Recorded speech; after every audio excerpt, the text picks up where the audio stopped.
Hello, welcome to this week's edition of Political Smackdown. I'm Roger Harris, your guest host this week. Betsy Wells is out of town. We have our regular crew here this morning. Mike Philback, former mayor of Shelby, and Wes Westmoreland, former, U.S. Senator. Please, thank you. You're not quite old enough for that, North Carolina Senator. With that. And Andy Debban from the House. Before we begin, we want to wish happy birthday to the man behind the cameras and behind all the technology. Tim, happy birthday. Hope you have a great day. Well, gentlemen, you can't have a political discussion and a political show without talking about Donald Trump. So let's get started then. A few days ago, an appeals court rejected Donald Trump's request to conduct a major overhaul of mail voting ahead of this November's election. In essence, what the president wants to do is to charge the U.S. Postal Service with determining who may vote by mail and instructs the mailman to refuse to deliver ballots sent to anybody not included on a newly created federal mass voter list. Under the U.S. Constitution, states, though, are assigned the role of administering federal elections. The whole mess brings up at least two questions. Question one, is there really a problem with mail-in voting? And the second question is, if there is a problem, is it the proper role of federal government to fix it? Mike, you follow these voting rules about as much as anybody I know. What are your thoughts? Well, I know I've read and heard all the pros and cons of mail-in voting. I'll let you Democrats defend it. I won't defend it. But I do think there are some potential problems and have been some actual problems. I mean, I can think as recently as this year's primary in California, where they're still counting votes 2 or 3 weeks after the election. They're using new math, Mike. That's the problem. And I think we have 8 states now that only do mail-in voting. Mm-hmm. I think North Carolina has had the right idea, is that you can have mail-in voting, but they want it there by election day. Now, did they change that again recently? I think it's still election day. At the close of election day, they have to be in, not mailed. Mm-hmm. The concern about election integrity comes in the possibility for shenanigans when they carry them out. This really got exacerbated in the 2020 presidential election in several states. You remember Pennsylvania, Trump was way ahead on election night.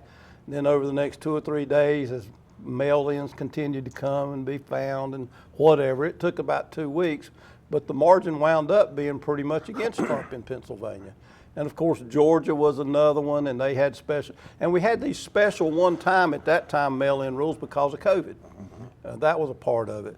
So, there can be a problem. There doesn't necessarily have to be, but there needs to be checks and balances. As far as the proper role of the federal government, I get that it is turned over to the states by the Constitution, but you'd have to think that there may be some novel way to say that at least in federal elections there can be some rules made by the federal government, but that would imply a law that's not unconstitutional, which would imply that Congress has to create it versus a presidential executive order, which is what we're operating on now. And Roger, I do believe since you worked on these, a second appeals court has ruled since then. They have. Just the opposite of what the one that you noted did. Right. And Ketanji Brown is the Supreme Court Justice, or Ketanji Brown Jackson. Is the Supreme Court Justice that will decide whether or not they're going to do anything at the Supreme Court level right now. Right. That's right. And eventually it's got to wind up in the Supreme Court, I think. It's got to go there eventually.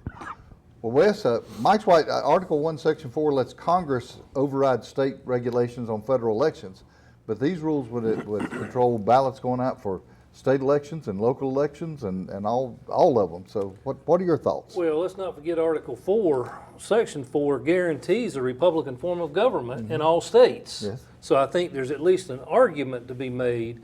One, I don't know that there are significant problems with mail-in ballots. You're talking about related to fraud? I don't know if there's a significant problem. All right. I think there are issues, but I don't think it's significant today. I think states like Arizona, states like Alaska, states like Hawaii, they're going to have mail-in ballots. Now, I don't know of anything more important than the vote. So I think anything that important, we should take extra efforts to make sure that people who are properly qualified to cast ballots are certainly able to, but are established who those people are. I do think it requires Congress, but talking about the Constitution, Article 4 guarantees Republican form of government to all states. As much as we stretch the First Amendment to include virtually everything in the way of gun control, as much as we stretch the Commerce Clause to include absolutely everything, I have no doubt that a creative executive branch is going to find a way to stretch Article 4 to continue to muck this thing up, and we'll see what happens at the Supreme Court when it gets there. But we're a year away, minimum, from having something decided there. Well, and I agree. He wanted it for the November election, and based on what Mike said, the latest appeals court overturned it. So I don't know where we're at on that. Andy, a lot of folks are saying that what Trump wants to do is just create some doubt in this November's election. So if it doesn't come out the way he wants, he's got something to argue. What are your thoughts? Well, I think so, but Roger, the solution to everything has always been give it to the federal government, see how they can do it. And I think that should, there's enough track record on that. We don't need to be doing that. I've never been a fan of mail-in because, let's just be honest, people like Mike's dad that carried the mail for how many years? 25. I mean, that got it there. I mean, if those type of folks were still in place, but I can't get a newspaper from Gastonia to my post office box in Earl in a day. Yeah. I mean, it's just ridiculous, the service, and that's a whole different can of worms we can open at some point. But you've got to have some mechanism in place. What do you do about your military folks that are overseas? What do you do about your diplomatic corps? What do you do about folks that are living abroad for work or for whatever reason? Then you've got, like Wes pointed out, in Alaska, that's a big old place, and and the people are few and far between in a lot of It's that. the largest land area state with half the people that are in Mecklenburg County in the whole state. Ain't that something? And Talk they about get, and they elbow get 2 room. United States senators. Well, but the thing of it is, there's a lot of this that I don't know what the mechanism should really be, but somehow people that are qualified to vote need to vote. I mean, it has to be. We can't make it where it's so arduous that they can't do it, especially our military folks. I mean, they're sitting over there trying to protect our way of life in a lot of ways. So I'm not wild on mail-in, but until something better comes along, I think we're stuck with it. And one thing to keep in mind, and you alluded to it, the Postal Service is a different animal than it used to be. Oh, yes. It's nowhere near as dependable, but the way they've changed the postmarks now is the postmarks are not guaranteed the day it's received, it's the day that it's processed at the regional facility. And the day's coming with mail-in voting, somebody's going to say, well, I mailed it on this date. I can't help it that you didn't receive it, therefore I want my ballot counted. But There's a problem coming with that too, that just further confuses. And again, I think that's the extreme individual case, not the rule. But the argument that it seems to me the White House is making is not the physical movement of pieces of paper from one place to another. It's the perception that there's a large amount of fraud, that there's more fraud in mail-in voting than there is in others. I don't know about that. Well, it's certainly harder to prove who you are with mail-in voting. When I've got to go hand my ID to the individual at Shelby 3 or at the City Park, she can look at the picture and look at me and say, yep, that's you. Yeah. But here's the other thing, too, that we need to consider. Think about who President Trump put in charge of the post office back in his first term. Postmaster Joy completely disemboweled that. I mean, he was shutting equipment down that needed. He wouldn't look as far as they can't get people. You look at the post office here in Shelby; they've got banners everywhere trying to hire people. And I can remember when that was a a hard job. It's not unusual to walk in, see one person on the counter and a line out the door. So that's what I'm saying is there's more involved in this mail-in than just what President Trump thinks is going on. It's the whole mechanism of it that I have concerns about. And a lot of people use mail-in. I think in North Carolina it's only 5 or 6%, but nationally it's right at 30% of all voters in the United States use mail-in voting because, as you mentioned, California and some of the western states use it almost exclusively. The one that has the best excuse is Alaska, because of the remoteness of Alaska. And maybe Hawaii, you know, I But don't I know. think even states like Arizona, which I think is almost exclusively mail-in, you're still talking about a huge area to cover that you don't have good places to put like we do. How many boxes do we have in Shelby now that we've narrowed them down? We've still got 3 or 4 just in one town. But whether you vote by mail or in person, the most important thing is you get out and vote and express your opinion. We're a little early, but let's go to break now so we don't have to interrupt our next conversation. Join us for our 24th season of Armchair Quarterback on C19 TV.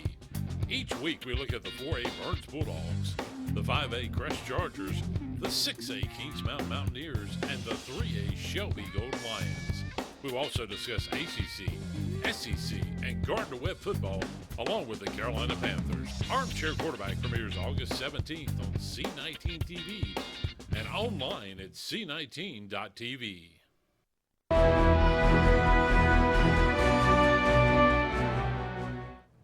Welcome back.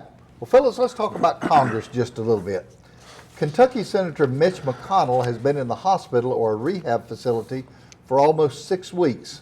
McConnell is 84 years old. Congressman Hal Rogers of Kentucky is 88 years old. House Speaker Nancy Pelosi was 83 when she gave up the Speaker's gavel.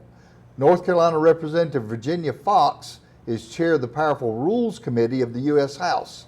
She is 83 years old. And Senator Chuck Grassley is 92 years old. By the way, Grassley is third in line for the presidency in the event of a major national tragedy, only behind the Vice President and Speaker Johnson. And there are dozens and dozens of sitting members of Congress from both parties that are age 80 or older. The Constitution, interestingly, sets a minimum age of 25 for the House and 30 for the Senate, but there's no upper age limit. There's no ceiling on that. So a couple of questions. First, does the Constitution need to be amended to place a mandatory retirement age on members of Congress, or is the ballot box the only check that is needed? Andy, what are your thoughts? Times have changed since the founding fathers wrote all this. Used to be, if your life expectancy probably back in the late 1700s was probably about 50 or so. So they thought that would just win itself. Very few people knew their grandparents. That's Very true. few. I mean, and Ben Franklin was, with this exception to the rule, as old as he was. I think it is time to have some type of an upper age limit. I just think that it is. Our health care is such that people's lives are being extended even longer. There's some concern about cognitive abilities at some point. And this hadn't got anything to do with the party. I mean, I can remember when I was in the North Carolina House, there were some guys that come in there carrying their oxygen with them. We had this one guy, every time we had a budget, he'd get so wound up, they'd literally have to get a EMT to come and cart him out. Oh, no. I mean, he had terrible heart issues. So, I mean, you've got all this stuff. I mean, and it's not to castigate anybody or think about somebody that in particular. I mean, Lord help, Strom Thurmond lasted forever. He was 100 when he left Yeah, he was office, wasn't 100 he? when he Wasn't he left. 100? Thereabouts. Right at. So, and that's what happened. That's when staff starts taking over, even more so than they usually You saw like are. Dianne Feinstein, they whisper in Yeah. her ear how she should vote. And that's not good government in any way, shape, or form, in my opinion. So I think it's time. If they're not, people can't turn it loose. They just can't turn it loose. I remember we had redistricting. This one gentleman, his wife, they were both in their 80s, and she had really bad bout of cancer, lost her hair and everything else, and come in, and she finally passed away. They put the maps out. He said, well, I've lost my district. Well, then I've lost my wife. Now that was his priorities, and that's just wrong. It is. It is. I know Texas Representative Kay Granger, I think is the way she pronounced her name. She's not in office anymore, but she lived in an assisted living facility for dementia patients while she was still serving in Congress from 24 to 25. And as you say, that's just not right. It's just not right. Mike, what are your thoughts? Well, I have mixed emotions about a mandatory retirement age. I can think of two things that may not make that necessary, and one reason that maybe these two ought to be considered.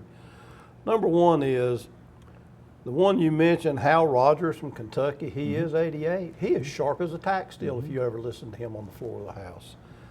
Chuck Grassley is 92, and he moves slow and talks slow, but I watched him chair a meeting recently a few minutes ago.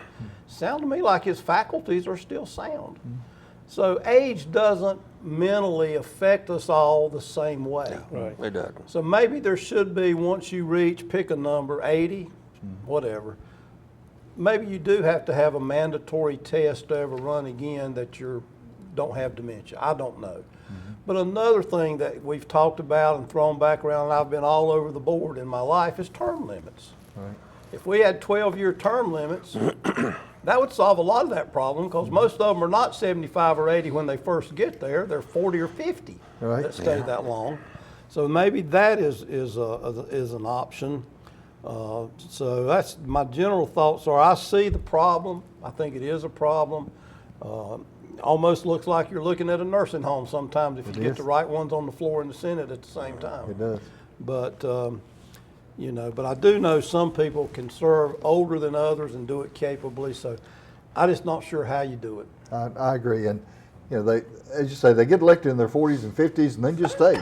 Tim Moore, I don't know how old Tim is, He's in mid-50s, his I would guess. 50s, yeah. Mid-50s. You know, could he stay there for 30 years and continue to serve? In this district, yeah, as long as he wants to keep running, he continue to serve. And you're right, chronological age isn't necessarily a barometer for biological age. Now, Roger, you may not be around, but in the next 30 years, don't be surprised if the Democrats don't get to draw districts in North Carolina. He might not be a lot. For Well, 30 years. there's heaven out there for all of us, I think, Mike. Wes, what's your views? Well, and that's sort of the direction I was going. The fact is that there are term limits, 2 years for the House, 6 years for the Senate. The ballot is how we control this, and if the electorate wants to keep sending people back, that's the way the system's set up. And then once you're there, Andy, everything, as you know, is based on seniority. That means everything. So the longer they're there, the more influence they have on behalf of their district. Even if they do make mistakes, and they all do, even if they do age, and we all are, I'm a little bit hesitant, and even with the ballot box ultimately controlling things, Mr. Harris, you got to scratch your head at some of these re-elections year after year, but nevertheless, it would take a constitutional amendment to change it. Absolutely. The last amendment was approved in the last two. One was in 1971, one in 1992. And the one in 92 was introduced with the original Bill of Rights. Yes. There's very So little. it took 250 That's right. years some nearly. Some kid found it in research in a paper or something. Yeah, so the fact is, it's not very likely that we're going to see a constitutional It amendment takes anytime 3/4 soon. of the state legislatures to approve it, and I don't know anything we could get 3/4 of the state legislatures to agree on anymore. And it would take, What was it? 2/3 of the current Congress. Two-thirds, right. Yeah. So I don't know that Well, we're what going was to the have last one. one? No, I don't even remember that one. Yeah. So, The last one was 18 years to vote, 18 years old. Well, I'm talking about one in 92. The one in 92 was that the one about not increasing was, salaries? yeah, it So was the pay raise. You've got to go through, you vote for a pay raise, go through a cycle before you can receive a pay raise. Oh, that's the way it's been in North Carolina. Yeah. Yeah, but no, bottom line, I think it's moot point. Yep. But here's the other thing too that's a little dangerous. You lose the institutional memory, and Absolutely. and that is more valuable. And unless you're there and actually see it, and somebody can go back and say, yeah, 20 years ago we did this, and this is why we did it, but now this is what we need. I mean, that you just can't replace that. It avoids a lot of mistakes. There's at least another way to accomplish them not staying so long. Quit paying them. I think that's a violation of the Constitution as well. You cannot diminish Well, salary during time. quit paying them as much. Oh, okay. All right. Well, fellas, let's talk about Social Security a little bit, something near and dear to my heart. Social Security is facing a critical financial challenge. For several years, the program has been paying out more to current senior citizens like me than it has been receiving in payroll taxes from young people who are still working. It has depended on its reserves to cover the shortfall, but those reserves are expected to run out completely in 2032, which is not that many years from now. At that time, incoming payroll taxes will cover only about 78% of scheduled benefits. So unless something changes, then every Social Security check 6 years from now will have to be cut by about 1/4. And the average in North Carolina means those Social Security checks will be cut by about $500 a month. We've seen this coming for years. Why hasn't Congress done anything? And what should be done to keep it from going over the cliff? Wes, I know you're a great believer in social programs from the federal government. Oh, yeah. What are your thoughts? Yeah. Well, yeah, I do find it interesting. This year, our elections for the U.S. Senate will be the senators who oversee the demise of this program if it's not fixed. So for the first time, there's a fire under those being elected, even if it is 6 years away. But to answer your question, this is the third rail of American politics. Just like the subway, you touch this rail, you're politically dead. And they're going to have to. The fact is, this is like any other Ponzi scheme. It is not sustainable. Never has been and likely never will be. Something has to give. They're going to have to change the retirement age or the benefit amounts or what is paid in or supplement it with tax dollars or some version of that. Only way it's going to survive. There are options out there that are practical, but they've not been open for consideration because nobody wants to touch that rail. I think as we get closer to it, you're going to have more discussion that includes some and all of these things that will be led ultimately by class warfare. I don't think there's any question about that. I can almost assure you whatever's done won't solve the problem. It'll kick the can down the road yet again. We're running out of road, dude. And it will likely include some government input of money, thereby increasing the debt even more. All right. So Social Security is a Ponzi scheme. There's the topic for our mail this week that's going to be coming in. Andy, the math is pretty simple, though, whether it's Social Security or a checking account. If you've got more money going out than going in, you've only got two choices. You got to either increase the amount of money coming into the account or reduce the amount going out. What are your thoughts? It's a worrisome thing. I mean, when you go back when this was last worked on, you had Ronald Reagan and Tip O'Neill, Speaker of the House. You had two old line politicians.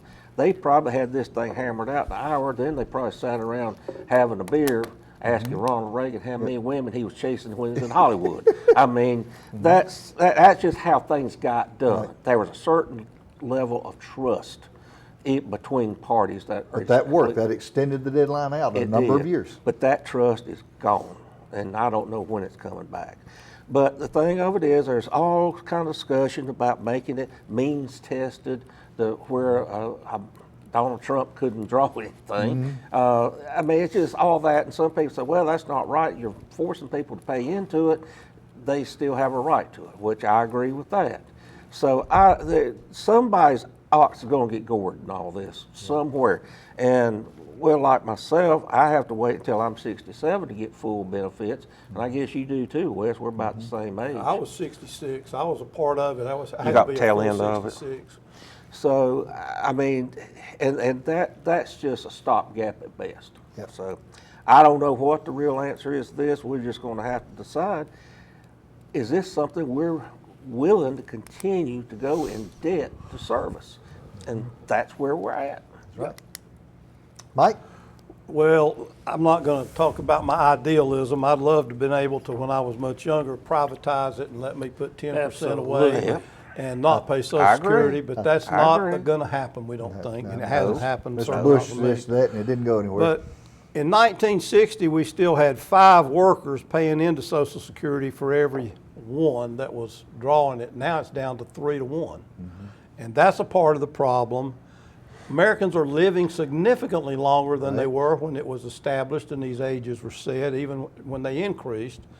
But the 1983 group of Reagan and the Congress, and don't forget you had Republican majority in the Senate during that time, and that was when they won it in 80, but they basically raised it to 6.2% for employees and 6.2% for the employer, which is 12.4% of what people earn, is put into that fund, and that's Up still to a not cap enough. of some kind, yeah. Yeah, it was created that the current recipients would be paid by the current payers, but as we've reduced and reduced and reduced the number paying in compared to those that are drawing it, it's killing us. But they'll have to do something like modify that 6.2 to 6.5 or something. They'll have to raise it again. It's already pretty darn high. And they'll raise the amount. It goes up every year. I happen to remember that in 2005, $90,000 was as much salary or earned income that you paid on. Now it's $184,000. Right. So they have been raising it. There's talk about just doing away with the cap altogether. But if you do that, the people that are making $2 million a year, if you're going to be fair to them, they would draw a lot more at the end. They So, would. you know, and they might tax alternative income. I was thinking a good place for them to get it is from Andy's dividends. You mind your own business, leave your hands off my dividends, what little bit I got of them. Other thing, Roger, is to raise the retirement age again from 67 to 69 or 70. None of those are going to be easy to swallow. None of going to be easy. Let's go to the lightning round. Wes, what you got for us? Well, I imagine you're expecting something from me about Dr. Fauci, but not today. News today is from the former Democrat vice presidential nominee and current Minnesota Governor Tim Walz. A new program is rolling out from the University of Minnesota Eli Coleman Institute for Sexual and Gender Health. The scholars at the University of Minnesota are launching a taxpayer-funded project marketed as My Gender Dolls. These transgender toys have removable genitalia, and according to the website, the dolls are designed for children aged 4 to 10. When will this left-wing lunacy end, Mr. Harris? As my mama used to say, Lord have mercy. Andy, what you got? Well, after that, my legal counsel has said I should take the Fifth Amendment, and I think I'm going to exercise it. Absolutely, absolutely. Mike, what you got? Well, last week I mentioned that a gated community in Harnett County named Carolina Lakes got $300,000 in the budget. Well, some private emails showed up. Carolina Journal uncovered them. And Representative Joe Pike, a Republican from Harnett County, lives in that subdivision. Fancy And that. he has been exposed, and now the Senate has a new bill that will claw back that $300,000, and they won't get it if it passes both houses during this session. Good gracious. Fort Bragg is one of the largest military bases in the world. It's located near Fayetteville. It was named after Confederate General Braxton Bragg. Well, in the last few years, there have been a lot of people that believe U.S. military bases should not be named after Confederate leaders. So the name was changed from Fort Bragg to Fort Liberty during the Biden administration. And then last year, the Trump administration, and that cost $7 million to do that. And then last year, the Trump administration changed the name back to Fort Bragg at a cost of another $7 million. Last week, Republicans voted in support of the National Defense Authorization Act, which contains a provision that changes Fort Bragg back to Fort Liberty again for a third charge of another $7 million. Republicans at this point, can we just put a whiteboard and erasable markers at the entrance to the base, whatever it's called this week? Thank you for being with us this week. We hope you had a good time and learned a little bit. Happy birthday, Tim.